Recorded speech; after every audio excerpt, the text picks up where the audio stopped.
మిగిలిన డీటెయిల్స్ చూసినట్లయితే ఈరోజు పోలవరానికి అంతర్జాతీయ నిపుణుల కమిటీ రానుంది.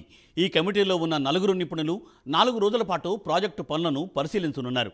మొదట ప్రాజెక్టు నిపుణులు ప్రొఫెసర్లతో కమిటీ సమావేశం కానుంది. అనంతరం జియోలాజికల్ సర్వే ఆఫ్ ఇండియాకు ఇంటర్నేషనల్ ఎక్స్పర్ట్ కమిటీ నివేదిక అందచేయనుంది.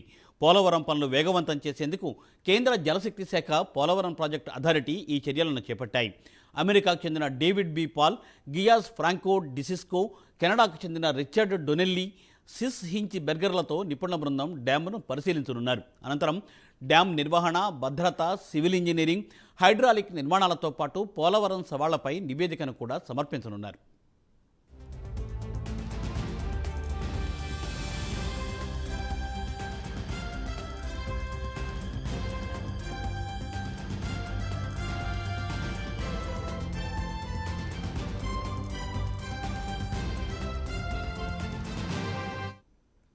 పోలవరం పనులు వేగవంతం చేసేందుకు కేంద్ర జలశక్తి శాఖ పోలవరం ప్రాజెక్టు అథారిటీ చర్యలను చేపట్టాయి. అమెరికాకు చెందిన డేవిడ్ బి పాల్, గియాస్ ఫ్రాంకో డిసిస్కో, కెనడాకు చెందిన రిచర్డ్ డొనెల్లీ, సిస్ హించ్ బెర్గర్లతో నిపుణుల బృందం డ్యామ్ను పరిశీలించనుంది. అనంతరం డ్యామ్ నిర్వహణ, భద్రత, సివిల్ ఇంజనీరింగ్, హైడ్రాలిక్ నిర్మాణాలతో పాటు పోలవరం సవాళ్లపై కమిటీ నివేదికను సమర్పించనుంది. దీనిపై మరింత సమాచారాన్ని మా ప్రతినిధి ఏలూరు నుండి రాంబాబు అందిస్తారు. Rambabu. Thank you Murthy.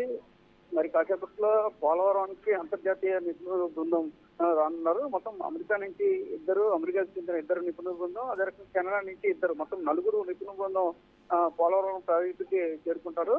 Polavaram project చేరుకున్న తర్వాత వాళ్ళు పూర్తి స్థాయిలో పోలవరం ప్రాజెక్టు ప్రాంతాన్ని అన్నింటినీ కూడా 4 రోజుల పాటు విస్తృతంగా పరిశీలిస్తారు. ముఖ్యంగా గతంలో వరదలకు ఏదైతే దెబ్బతిని ప్రాజెక్టు కొద్దిగా విఘాతంగా మారిన డయాఫ్రామ్ వాల్, దాన్ని అయితే క్షుణ్ణంగా అధ్యయనం చేస్తారు. మొన్న పోలవరం పర్యటన వచ్చినప్పుడు చంద్రబాబు కూడా ముఖ్యంగా చెప్పడం జరిగింది. డయాఫ్రామ్ వాళ్ళు పూర్తిగా దెబ్బతింది.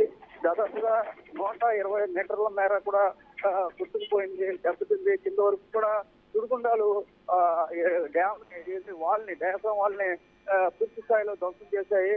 దానికి సమాంతరంగా కట్టాలంటే దాదాపుగా 940 కోట్ల వరకు అవుతుంది అని కూడా ఆయన సూచనగా చెప్పడం జరిగింది. నిపుణుల బృందం అంచనా వేసిన తర్వాత దాని మీద చర్యలు చేపడతామని కూడా చెప్పడం జరిగింది. ఈ నేపథ్యంలో ముఖ్యంగా ఏదైతే దెబ్బతిన్న డయాఫ్రామ్ వాళ్ళని వాళ్ళు క్షుణ్ణంగా కూడా పరిశీలిస్తారు. అలాగే ఎగువ కాపర్ డ్యాము, దిగువ కాపర్ డ్యాము, ఎగువ కాపర్ డ్యాము, దిగువ కాపర్ డ్యాము కాల పరిమితి కూడా ముగుస్తున్న నేపథ్యంలో కొద్దిగా లీకేజ్ సమస్య ఎలా ఉంది, అవి ఎంతవరకు ఆగుతాయి, రేపు వర్షాకాలం కావడంతో వరదలు వచ్చే పరిస్థితికి కాపర్ డ్యాములు పనిచేస్తాయా లేకపోతే దెబ్బతినే పరిస్థితి ఉందో అసలు ఎలా ఉంది అనేది పరిశీలన చేస్తారు. అలాగే ప్రధాన డ్యామ్ నిర్మాణం ఉంది.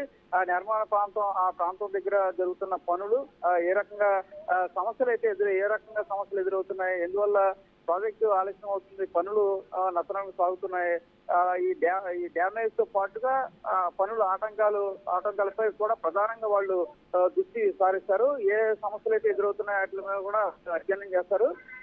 ఈ అధ్యయనం చేసిన తర్వాత 4 రోజుల పాటు వీళ్ళు పూర్తి స్థాయిలో ఏదైతే ఎగువ కాపర్ డ్యాము, దిగువ కాపర్ డ్యాము, అలాగే ఏదైతే ప్రధాన డ్యాము, ఇవన్నీ కూడా డయాఫ్రామ్ వాళ్ళు అన్ని కూడా వీళ్ళు క్షుణ్ణంగా పరిశీలన చేసిన తర్వాత వీళ్ళు మరో 2 రోజుల పాటు కేంద్ర జల సంఘం నిపుణులు, అదే రకంగా ఎవరైతే అధికారులు ఉన్నారో ప్రాజెక్ట్ సమాజ అధికారులు కూడా వీళ్ళు సమీక్ష చేస్తారు.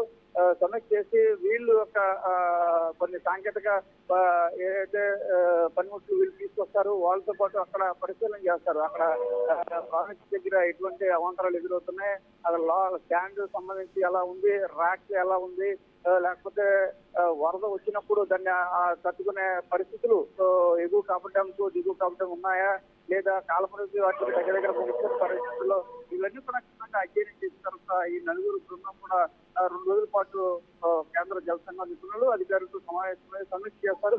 సమీక్ష చేసిన తర్వాత అప్పుడు పూర్తిస్థాయిలో ప్రభుత్వానికి అయితే నివేదిక ఇచ్చే పరిస్థితి ఉంది. అప్పుడు తర్వాత నుంచి వాళ్ళు ప్రభుత్వానికి నివేదించిన తర్వాత ఆ నివేదికను ఆధారంగా చేసుకుని అప్పుడు ప్రభుత్వం ఎలా ముందుకు వెళ్ళాలి, అనేది ప్రక్రియ అయితే పనులు వేగవంతం ఎలా ముందుకెళ్ళాలి, త్వరితగతిన ఎలా పూర్తి చేయాలి అనేది తర్వాత ప్రభుత్వం అయితే వాళ్ళు నివేదిక ఇచ్చిన తర్వాత నివేదికను బట్టి ప్రాజెక్టు నిర్మాణ పనులను వేగవంతం చేసేందుకు ప్రభుత్వం చర్యలు తీసుకునే అవకాశం ఉంది. మరి కాసేపట్లో వీళ్ళు పోలవరం అయితే చేరుకోనున్నారు. ఈ 4 రోజుల పాటు పూర్తి స్థాయిలో అన్ని కూడా క్షుణ్ణంగా పరిశీలన చేస్తారు. నిపుణుల బృందం పరిశీలన చేసిన తర్వాత వాళ్ళు ఇచ్చే నివేదికను బట్టి ప్రాజెక్టు పనులు ఎప్పుడు మళ్ళీ ప్రారంభమవుతాయి, ఎంతకాలంలో పూర్తయ్యాయి అనేది కూడా ఒక అంచనాకు వచ్చే అవకాశం ఉంది. Thank you Rambabu, thanks for update.